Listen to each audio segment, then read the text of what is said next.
মুখ্যমন্ত্ৰী ডক্টৰ হিমন্ত বিশ্ব শৰ্মালৈ সোণাপুৰৰ এজন যুৱকৰ কাতৰ অনুৰোধ। মোক জীয়াই থাকিবলৈ সাহস দিয়ক।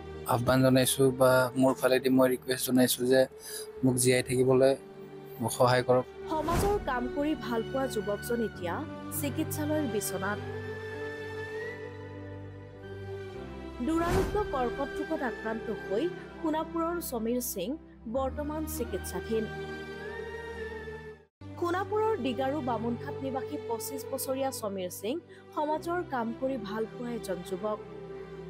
সোণাপুৰ মহাবিদ্যালয়ৰ সাধাৰণ সম্পাদক হিচাপে কাৰ্যনিৰ্বাহ কৰাৰ উপৰিও ভিন্ন সামাজিক অনুষ্ঠান প্ৰতিষ্ঠানৰ সৈতে জড়িত সমীৰক লাগে আপোনাৰ আমাৰ অলপ সহায়। অতি দৰিদ্ৰ পৰিয়ালৰ পিতৃহীন সমীৰৰ কৰ্কট ৰোগৰ সৈতে যুঁজ দিবলৈ অৰ্থৰ সাহস নোহোৱা হৈছে। বৰ্তমান সমীৰ সিং চিকিৎসাধীন হৈ আছে গুৱাহাটীৰ বি বৰুৱা কৰ্কট প্ৰতিষ্ঠানত। অতি শীঘ্ৰেই বন মেৰু ট্ৰান্সপ্লাণ্ট কৰাৰ কথা জনাইছে চিকিৎসকে, যাৰ বাবে এতিয়া সমীৰক প্ৰয়োজন হৈছে কেইবা লক্ষাধিক টকাৰ।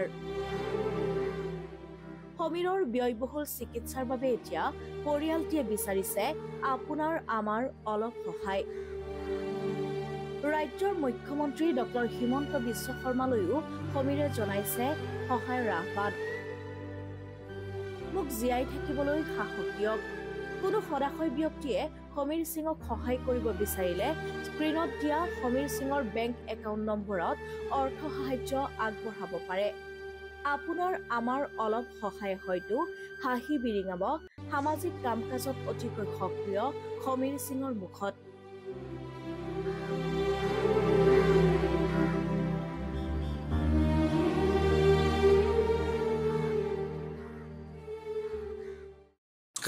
মোৰ নাম সমীৰ সিং।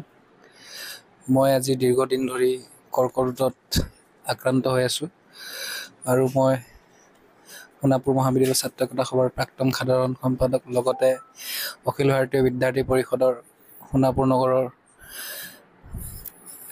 সম্পাদকৰ দায়িত্বত আছিলোঁ। বৰ্তমান চিকিৎসা কৰিবলৈ মোৰ তাত সিমান পৰিমাণৰ প্ৰাপ্ত ধন নাই আৰু আমাৰ ঘৰৰো আৰু ডক্তৰে কৈছে যে অতি শীঘ্ৰে যিমান শীঘ্ৰে পাৰে মানে জল্দি বন মেৰু ট্ৰান্সপ্লাণ্ট কৰিবলৈ জনাইছে।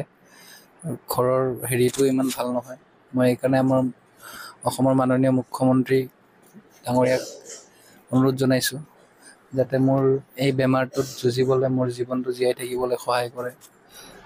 মই মুখ্যমন্ত্ৰী মহোদয়ক অনুৰোধ জনাইছোঁ, যিহেতু তেখেতে সকলো ৰাইজক কথা দিয়ে, সকলো ৰাইজৰ কথা শুনে, মোকো জীয়াই থাকিবলৈ সাহস দিয়ক আৰু মোৰ এই ৰোগত মোক যুঁজিবলৈ মোক সহায় কৰক।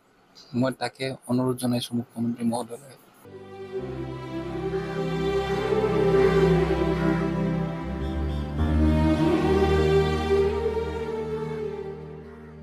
সোণাপুৰৰ পৰা পূৰবী কাশ্যপৰ ৰিপৰ্ট, সংবাদ লহৰ।